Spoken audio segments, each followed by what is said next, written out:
أعوذ بالله من الشيطان الرجيم بسم الله الرحمن الرحيم نحمده ونصلي على رسوله الكريم أما بعد فأعوذ بالله من الشيطان الرجيم بسم الله الرحمن الرحيم آج سے ہم انشاءاللہ اپنے کورس کا آغاز کریں گے، حدیث کورس کا۔ آج ہم انشاءاللہ پہلی حدیث یاد کریں گے اور اس کی تھوڑی سی تشریح بھی کریں گے، اور سب کے پاس امید ہے کہ پینسل اور پین اور ہوگا، کاپی ہوگی۔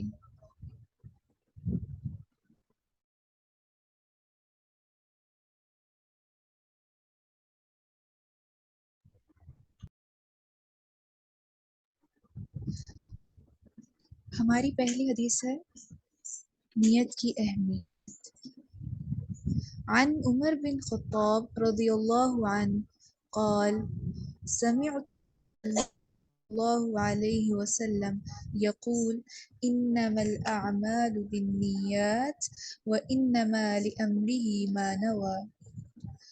عمر بن خطاب رضی اللہ تعالی عنہ نے منبر پر کہا، میں نے رسول اللہ صلی اللہ علیہ وسلم کو فرماتے سنا، بے شک اعمال کا دار و مدار نیتوں پر ہے، اور بے شک ہر انسان کے لیے وہی ہے جس کے اس نے نیت کی۔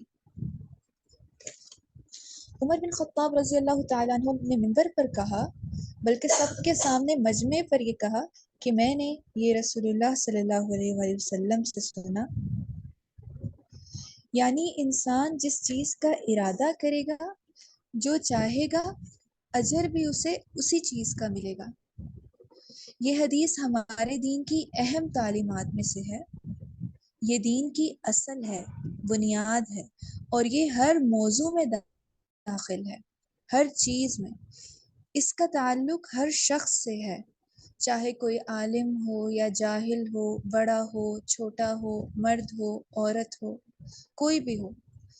اور عمل میں زبان کے اعمال، دل کے اعمال اور جسم کے اعمال شامل ہیں۔ یعنی عمل صرف پاؤں کا ایکشن نہیں، ہاتھ پاؤں کا ایکشن نہیں، بلکہ دل کے ایکشنز بھی ہوتے ہیں۔ جیسے کہ دل کے ایکشنز میں کیا آتا ہے، جیسے دل میں ایمان ہے، توکل ہے، اللہ کی طرف رجوع ہے، اللہ کی خشیت ہے، اللہ تعالیٰ کی محبت وغیرہ۔ اور زبان میں جو بھی ہم اقوال زبان سے بولتے ہیں۔ اور تیسرا ایک اور بھی ہے، اعضاء کے اعمال، جیسے کہ آنکھ، کان، ہاتھ، پاؤں، یعنی کہ جس بھی اعضاء سے ہم جو بھی عمل کریں۔ نیت سے مراد ہے قصد کرنا، ارادہ کرنا، اور شریعت میں نیت سے مراد اللہ کا تقرب حاصل کرنے کے لیے عبادت کے کسی کام کا ارادہ کرنا۔ اور نیت کا جو موقع محل ہے، یعنی کہ جو نیت کی اصل جگہ ہے، وہ دل ہے۔ دل میں نیت کی جاتی ہے۔ نیت دل کا عمل ہے، مگر اعضاء کے ساتھ اس کا تعلق ہے، جیسے دل کا تعلق سارے اعضاء کے ساتھ ہے۔ ہم بولتے ہیں تو اس کے پیچھے ہمارے دل کا ارادہ بھی شامل ہوتا ہے، پسند ناپسند جھلکتی ہے اس میں بھی۔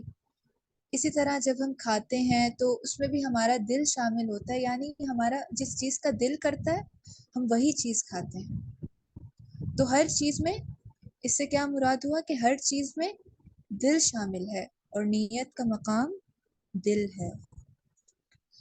اور علماء کے کلام میں نیت میں دو معنی پائے جاتے ہیں۔ سب سے پہلا کہ ہم کس کے لیے عمل کر رہے ہیں، اللہ کے لیے کر رہے ہیں یا بندوں کے لیے کر رہے ہیں۔ دوسرا، ہم کیا کر رہے ہیں، یعنی کہ ہم عمل کیا کر رہے ہیں۔ مثلا ہم یہ کورس کر رہے ہیں، ہم اللہ کے لیے کر رہے ہیں یا کسی اور مقصد کے لیے، یا کسی کو دکھانے کے لیے یا ریاکاری کے لیے، وہ سب کچھ نیت میں شامل ہوتا ہے۔ دونوں چیزوں کا تعلق کس کے ساتھ ہے؟ نیت کے ساتھ۔ ہر عمل کے آخر میں نیت کا ہونا لازمی ہے۔ اگر انسان عقل مند ہے تو اس کے لیے اس کے عمل کے ساتھ اس کا ارادہ ضرور شامل ہوگا. یعنی کہ عقل مند انسان ایسے ہی کوئی عمل نہیں کر لیتا، وہ عمل سے پہلے کیا کرتا ہے؟ ارادہ کرتا ہے. دوسری بات اس میں یہ ہے کہ اعمال کی قبولیت کا دار و مدار نیت پر ہے. ہم جو بھی عمل کریں گے وہ کس پر اس کا دار و مدار ہے؟ نیت پر. حتیٰ کہ مومن کھانا پینا، اٹھنا بیٹھنا، سونا جاگنا جو بھی کرتا ہے، اگر اس میں اس کی نیت اچھی ہوتی ہے تو اس کے مطابق اس کا ثواب ملے گا. اس کے مطابق اس کا ثواب کئی گنا بڑھا دیا جائے گا. یعنی کہ یہ چھوٹے چھوٹے عمل بھی اگر وہ کرتا ہے کہ جو ہم عام روٹین میں کرتے ہیں، اگر مومن اللہ کے لیے یعنی کہ اپنی نیت خالص کر کے وہ سب کرتا ہے تو وہ سب کچھ بھی عبادت بن جاتا ہے. سبحان اللہ. نیت کی وجہ سے ہی لوگوں کے اجر میں فرق آتا ہے. یعنی کہ ہم جیسی نیت رکھیں گے ہمیں اجر بھی ویسا ہی ملے گا. یہ بہت اہم نقطہ ہے کہ ہم اگر چھوٹی نیت رکھیں گے تو چھوٹا اجر ملے گا، اگر ہم بہت بڑی نیت رکھیں گے تو ہمیں بڑا اجر ملے گا. مثلا 2 لوگ نماز پڑھ رہے ہیں، ایک کی نیت ہے کہ میں اللہ کی رضا حاصل کروں، میں اور دوسرے کی نیت ہے کہ میں نماز ٹھیک پڑھ رہی ہوں یا نہیں، مجھے لوگ دیکھ رہے ہیں یا لوگ کیا کہیں گے، یہ پتہ نہیں اس کو نماز بھی پڑھنی نہیں آتی. تو دیکھنے والے جو اس کو دیکھ رہے ہوں گے دوسرے کا عمل قبول نہیں کیا جائے گا، کیونکہ اس کا عمل کس پر تھا؟ تو لوگ کیا کہیں گے. اور پہلا والا جو انسان تھا جس نے اللہ کی رضا حاصل کرنے کے لیے کیا تھا، وہ جیسا بھی کم کرے، چھوٹی نماز پڑھے، مطلب جو بھی کرے، کم کرے زیادہ کرے، لیکن اس کا اجر اس کو ملے گا. اور جو دوسرا ریاکاری کے لیے کر رہا تھا اس کا اجر اس کو نہیں ملے گا، بے شک وہ 1 گھنٹہ کھڑے ہو کے نماز پڑھتا رہے. ایک ہی عمل ہے لیکن اس کی نیتیں کیا ہیں؟ مختلف ہیں. تو مختلف نیتوں کی بنا پر ایک ہی عمل قبول یا رد ہو جاتا ہے. رسول اللہ صلی اللہ علیہ وسلم نے فرمایا، گھوڑے کے مالک 3 طرح کے لوگ ہوتے ہیں. بعض لوگوں کے لیے وہ گھوڑا اجر و ثواب ہے، بعض کے لیے وہ صرف پردہ ہے، بعض کے لیے بوجھ ہے. یعنی اس میں نیت کا بتایا جا رہا ہے کہ پہلا وہ شخص ہے جس نے ایک گھوڑا رکھا، ٹھیک ہے، اس کی نیت کیا تھی کہ میں اس کو جہاد کے لیے اس کو پالتا ہوں، اس کی کیئر کروں گا اور میں اس کو یعنی کہ اس کو بڑھاؤں گا. اس کی نیت کیا تھی کہ میں اس کو جہاد کے لیے کروں گا.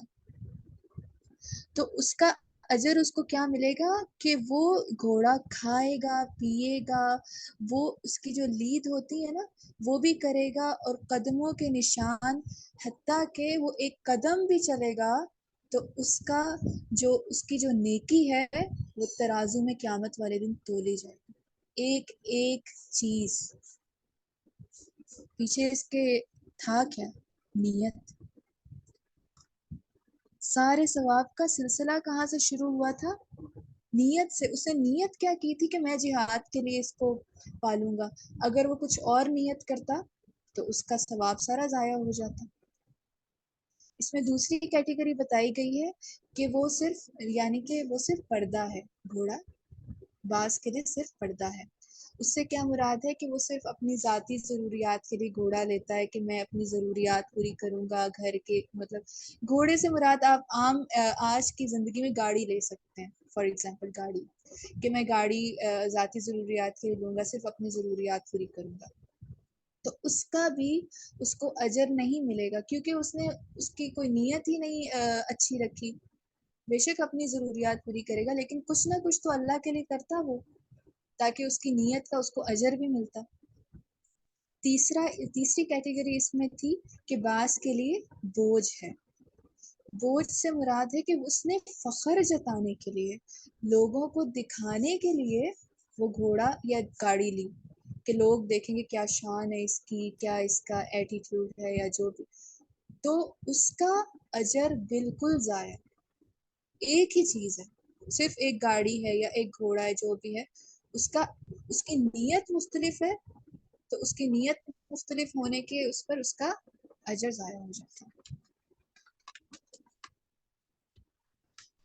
یعنی آپ گھوڑے کو چھوڑیں، آپ کچھ بھی لیتے ہیں، فار ایگزامپل آپ ایک واشنگ مشین لیتے ہیں گھر کے لیے، آپ کی نیت یہ ہوتی ہے کہ میں اس میں کپڑے دھوؤں گی، میرا وقت بچے گا، اور جو میرا وقت بچے گا میں اس کو اچھے کام میں، یعنی کہ کسی کی خیر خواہی میں، نیکی کے کام میں وہ وقت لگا دوں گی، تو اس کا اجر کتنا زیادہ مل گیا اس کو۔ حالانکہ عام روٹین میں سب کپڑے دھوتے ہیں، سب کے پاس واشنگ مشین ہوتی ہے، لیکن اگر ہم نیت ایسی بنا لیں کہ ہمارا وقت جو بچے گا ہم اس کو نیکی کے کام میں لگا دیں گے، تو وہی کپڑے دھونا ہمارے لیے اجر و ثواب کا باعث بن جائے۔ یہ تو عام روزمرہ کی روٹین ہے، اپنی نیت کو بدلنے کی کوشش کیجیے۔ اگر ہم دنیا کی نیت رکھیں گے تو ہمیں دنیا ہی ملے گی، جیسا کہ نبی صلی اللہ علیہ وسلم نے فرمایا، جو شخص اللہ کی راہ میں جہاد کرے اور صرف ایک رسی حاصل کرنے کی نیت رکھے، یعنی مال غنیمت میں، تو اس کے لیے وہی ہے جس کی اس نے نیت کی۔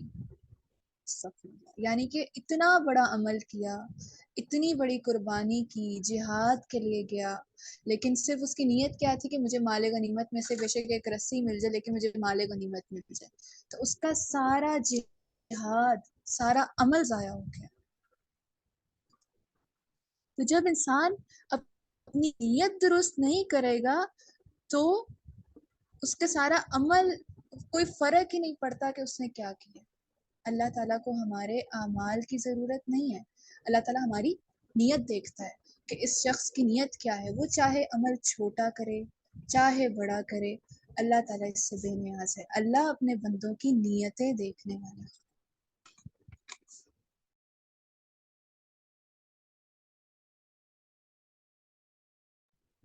ہم جو بھی کام کریں اللہ کی رحمت حاصل کرنے کے لیے کریں۔ اگر ہم کام اللہ کی رحمت حاصل کرنے کے لیے کریں گے تو دنیا تو دینے والا اللہ ہے، کوئی انسان ہمیں کچھ نہیں دے سکتا۔ اگر اللہ کی رحمت آئے گی تو دنیا کا معلوم متا ہمیں ساتھ ہی مل جائے گا، کیونکہ اللہ نے تو اس کا وعدہ کیا ہوا ہے انسانوں سے کہ اللہ تعالیٰ کے لیے جو خالص ہو جاتا ہے اللہ اس کو دنیا دینے والا ہے۔ لیکن اگر ہم دنیا کے لیے سارا کچھ کرنا شروع کر دیں تو نہ ہم آخرت کے رہیں گے نہ ہم دنیا کے رہیں گے۔ اسی طرح علم کی اگر ہم بات کریں تو اگر ہم دنیا کی حاصل کرنے کے لیے، خصوصاً دین کا علم ہم دنیا حاصل کرنے کے لیے کرتے ہیں تو اس کا آخرت میں کوئی حصہ نہیں ہوتا۔ یعنی کہ ہم کوئی علم اس نیت سے حاصل کریں کہ ہماری بعد میں اچھی سیلری لگ جائے گی، ہم اچھے عہدے پر چلے جائیں گے، تو اس کا آخرت میں کوئی فائدہ نہیں۔ لیکن اگر وہی شخص، یعنی کہ اگر وہ ڈاکٹر کی ڈگری بھی کر رہے ہیں نا، ڈاکٹر بھی بن رہا ہے، پورا دنیا کا علم ہے، اس کے اندر دین کا علم نہیں ہے، لیکن اگر اس کی نیت یہ ہے کہ اگر یہ ڈگری حاصل کروں، اس کے لوگوں کی خدمت کروں، لوگوں کی زندگیاں بچاؤں، ان کے کام آؤں، اس کا غرض پیسے نہ ہو بلکہ اللہ کی رضا ہو، تو وہ کام کرنا بھی اس کے لیے آخرت میں اجر کا سبب بن جائے گا۔ سبحان اللہ، اللہ تعالیٰ کتنا رحم کرنے والا ہے کہ اگر ہم دنیا کے پیچھے بھی بھاگ رہے ہیں نا، لیکن ہم اپنی نیتیں درست کر لیں تو اللہ ہمیں اس کے اندر سے بھی اجر دے گا۔ ہم کسی کی محبت حاصل کرنے کے لیے کچھ خرچ نہ کریں کہ اگر میں کسی کے ساتھ اچھا کروں گا تو وہ میرے ساتھ اچھا کرے گا، یہ بہت غلط نیت ہے۔ ہمیں جو بھی کام کرنا ہے اللہ کے لیے کرنا ہے، اللہ کا دیدار حاصل کرنے کے لیے کرنا ہے۔ اللہ تعالیٰ ہمیں ہماری نیتوں کو اپنے لیے خالص کر لے۔ یہ بہت ہی یعنی کہ بہت ہی اپنے آپ کو بدلنے کی ضرورت ہے۔ ہم نیت کرتے ہوئے نا سوچتے نہیں کہ ہم کیا کرنے جا رہے ہیں، ہمیں اس کا فائدہ کیا ہوگا۔ اللہ تعالیٰ ہمیں اپنے لیے خالص کر لے، ہماری نیتوں کو درست کر لے۔ آمین ثم آمین۔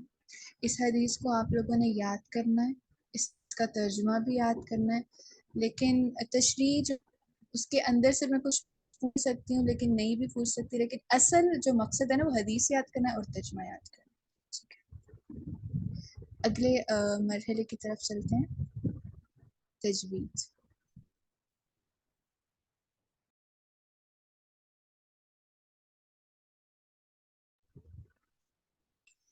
کل ہم نے پڑھا تھا کہ تجوید سیکھنا کیوں ضروری ہے، ہمیں تجوید کیوں سیکھنی چاہیے.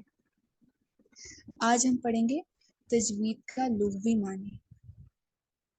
تجوید کا لغوی معنی ہے عمدہ کرنا، اچھا کرنا. اصطلاحی معنی ہے قرآنی حروف کو ان کے مخارج اور جمیع صفات کے ساتھ ادا کرنا، یعنی کہ جس حرف کا جہاں سے مخرج ہے اس کو وہیں سے ادا کرنا تجوید کہلاتا ہے. ترتیل. ترتیل کا لغوی معنی ہے ٹھہر ٹھہر کر پڑھنا، یعنی کہ قرآن کو آہستہ آہستہ آرام سے پرسکون ہو کر پڑھنا. اصطلاحی معنی عربک میں ہے الترتیل هو تجوید الحروف ومعرفت الوقوف. ترتیل جو ہے وہ حروف کی تجوید ہے اور وقفوں کی پہچان ہے، یعنی اس سے مراد کہ اس ترتیل کا تعلق تجوید سے ہوتا ہے. اگر ہماری تجوید اچھی ہوگی تو ہماری ترتیل بھی ساتھ ہی یعنی کہ اچھی ہو جائے گی.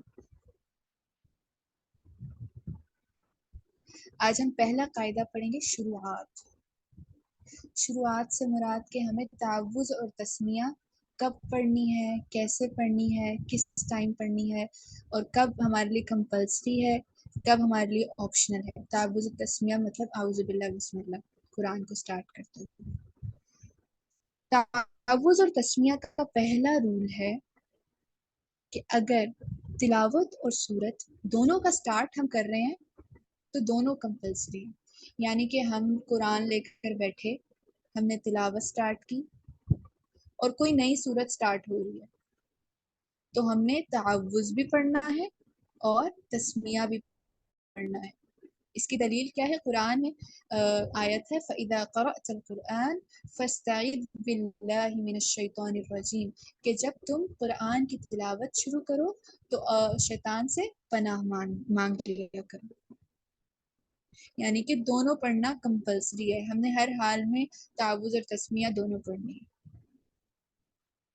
دوسرا ہے اگر تلاوت کا سٹارٹ ہے اور سورت کا مڈ ہے تو تعوذ کمپلسری ہوگی اور بسم اللہ آپشنل.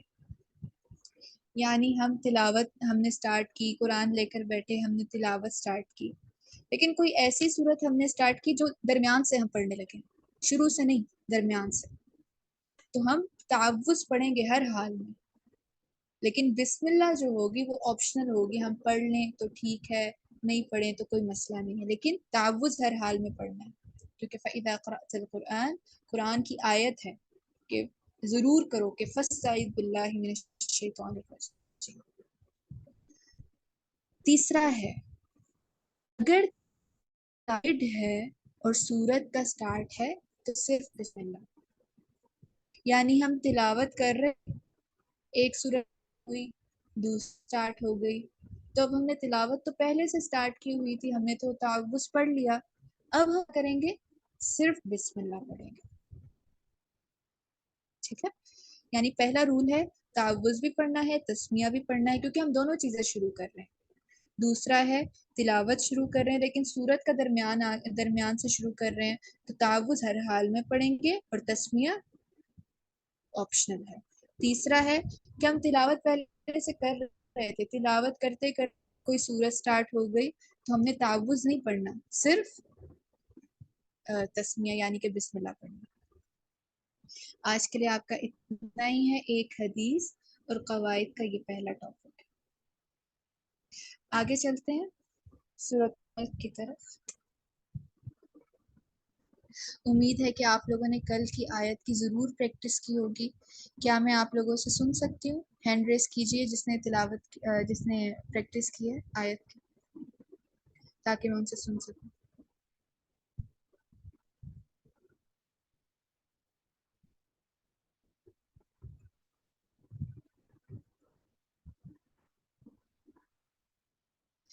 نویرا آپ پڑھیے. أعوذ الشيطان الرجيم بسم الله الرحمن الرحيم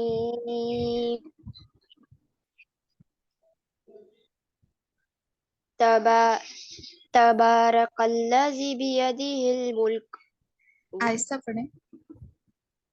وهو على کتنی آواز صحیح ہے؟ نہیں سپیڈ آہستہ رکھیں. اچھا. تبارك الذي بيده الملك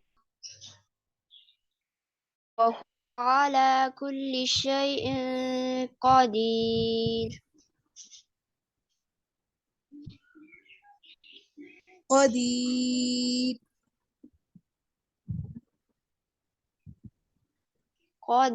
پھر پڑھیں. قدیر. ٹھیک ہے. بارک اللہ. آج ہم سیکنڈ آیت پڑھیں گے. فائزہ آپ اپنا مائک اوپن کیجیے, ان میوٹ کیجیے.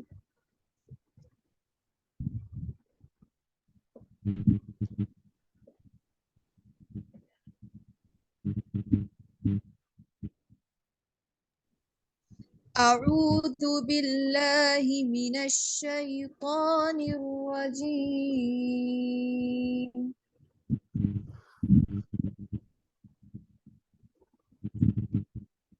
آپ کی آواز نہیں آ رہی. میم آپ مجھ سے مخاطب ہے. جی جی آپ پڑھیے.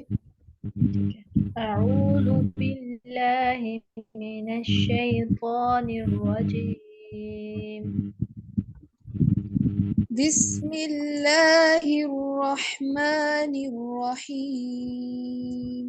بسم اللہ الرحمن الرحیم الذی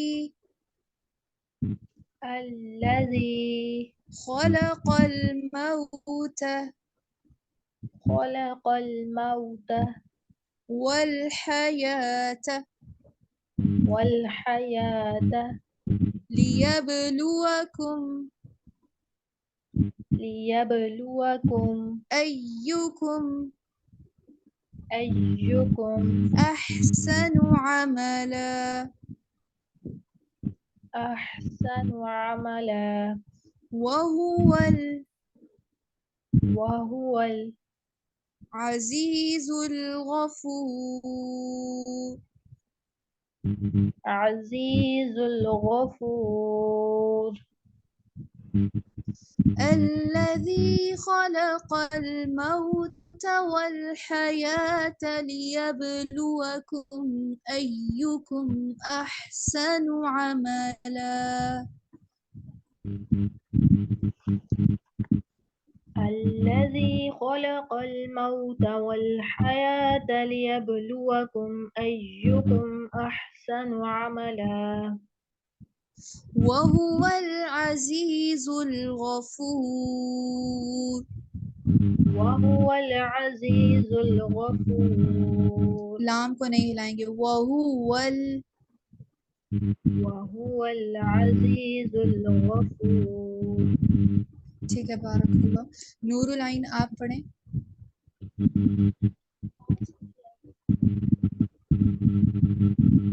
فائزہ آپ اپنا مائک میوٹ کر لیں. اسٹارٹ کر دو. میں آپ کو پڑھاؤں گی. الذی الذي خلق الموت خلق الموت والحیاة. والحياة ناک میں نہیں پڑھیں. لیبلوکم ليبلوكم ایکم أيكم احسن عملا أحسن عملا وهو العزیز الغفور. وهو العزيز الغفور. الذي خلق الموت والحياة ليبلوكم أيكم أحسن عملا. الذي خلق الموت والحياة ليبلوكم أيكم أحسن عملا. أيكم أحسن عملا. أيكم أحسن عملا. أحسن. وهو العزيز الغفور. العزيز الغفور. ٹھیک ہے، بارک اللہ. ٹھیک ہے، انشاءاللہ ہم لوگ کل سیکنڈ حدیث کریں گے. اللہ تعالی ہم سب سے راضی ہو، ہمارے اعمال اپنے لیے قبول کر